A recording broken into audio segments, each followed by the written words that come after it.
Hello, everyone, and welcome back to Straight from the Heart, where we have honest conversations about life, relationships, work, and the realities so many people go through but don't always talk about.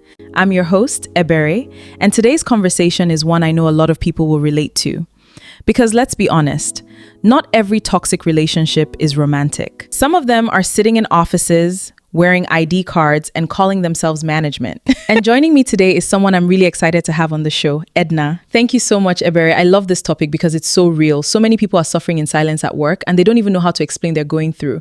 Exactly. Some people are not lazy. They're not weak. They're not unserious. They're just exhausted from working in environments that drain them mentally, emotionally, and physically. So let's get into it. Edna, when people hear toxic workplace, they think of a strict boss, but it's deeper. What does it actually look like to you? To me, a toxic workspace is any work environment where employees are constantly stressed, undervalued, manipulated, or treated unfairly. It's the kind of place where your peace disappears, your effort is never enough, your boundaries are ignored, and fear becomes part of the work culture. That part about fear is so true because some workplaces are built on fear. Fear of losing your job, fear of speaking up, fear of saying I'm tired, fear of asking for your salary or even your rights. Exactly. And once fear becomes normal in a workplace, exploitation becomes easier. Let's talk about exploitation now, because some employers love to hide exploitation under words like commitment, loyalty, team spirit, and we're family here. What are some signs that an employee is being exploited? A lot of signs, honestly. For example, unrealistic targets, being expected to work overtime with no extra recognition, no growth, no support, and worst of all, being made to feel guilty for asking for rest. Whew. That one hit.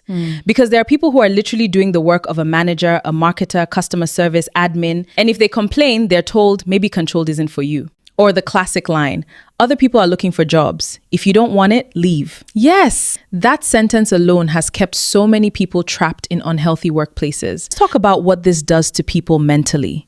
Because sometimes the damage of a toxic workplace doesn't show physically at first, but it starts showing to emotionally. A lot. They can make people feel anxious, constantly on edge, emotionally drained, unappreciated, depressed, angry, even doubtful of their own ability. Some people start believing they're the problem because that's so true. You can be brilliant, hardworking, and full of potential, but one toxic workplace can make you start questioning yourself, when really you're just being mistreated. Exactly. And the sad part is many people carry that damage into other parts of their lives. They become irritable at home. They lose interest in things they used to enjoy. They stop resting. They stop feeling like themselves. Now let's talk about something very common. When employers take advantage of hardworking employees simply because they know they care. You know those employees who are always available, always trying, always saying yes? Absolutely. Some employers see a responsible employee and instead of rewarding them, they overload them. You'll hear things like, I know I can count on you. You're the only one who can handle this. Just help us manage this one. Becomes your everyday life. Exactly. You become the office savior, but your salary doesn't change, your title doesn't change, and your stress level is through the roof. And because you're dependable, they keep stretching you until you break. Let's go there. Toxic bosses. Because sometimes it's not even the job itself. It's the person leading the team. What are some signs of a toxic boss? They micromanage everything you do and they take credit for all of your hard work.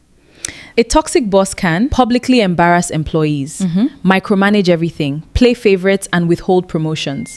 They even create tension so nobody feels secure.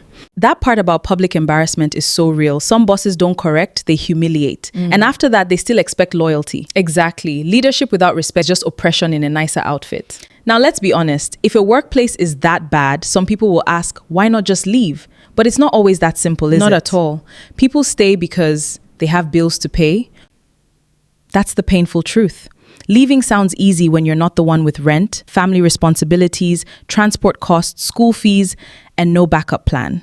So let's talk solutions. If someone listening right now is in a toxic workplace, what can they do to protect themselves while they figure things out? I'd say a few things. First, document everything, especially if there's harassment, unpaid wages, threats, or unfair treatment. Second, stop normalizing burnout. Rest when you can and protect your mental health. Third, update your CV and start looking for opportunities quietly. Fourth, know your worth. Because a company underpays you doesn't mean that's all you deserve. And if possible, talk to someone you trust. I love that, especially the part about not carrying it alone. Because toxic workplaces thrive in silence. Okay, Edna, quick one. If you had to choose between a high-paying job in a toxic environment or a lower-paying job with peace of mind, which one are you taking? Ebere, this one is hard. I'll choose peace of mind because money is important, yes. That money will eventually go into fixing the damage. Sometimes the most dangerous workplaces are not the ones that they're the ones that look professional, polished, and successful while quietly draining the people who keep them running. Work should challenge you, yes, but it should not break you. It should stretch you, yes, but it should not exploit you. Exactly. No employee should have to choose between earning a living and keeping their sanity. Now we want to hear from you. Be honest. Have you ever worked in a toxic workplace? What's the worst thing an employer has done to you or someone you know are just tired of being exploited? Drop your thoughts in the comments. Let's talk about it. And if this conversation spoke to you, don't forget to like, comment, share, and follow Straight from the Heart for more honest conversations on life, relationships, and everything in between. Real stories, honest conversations, straight from the heart.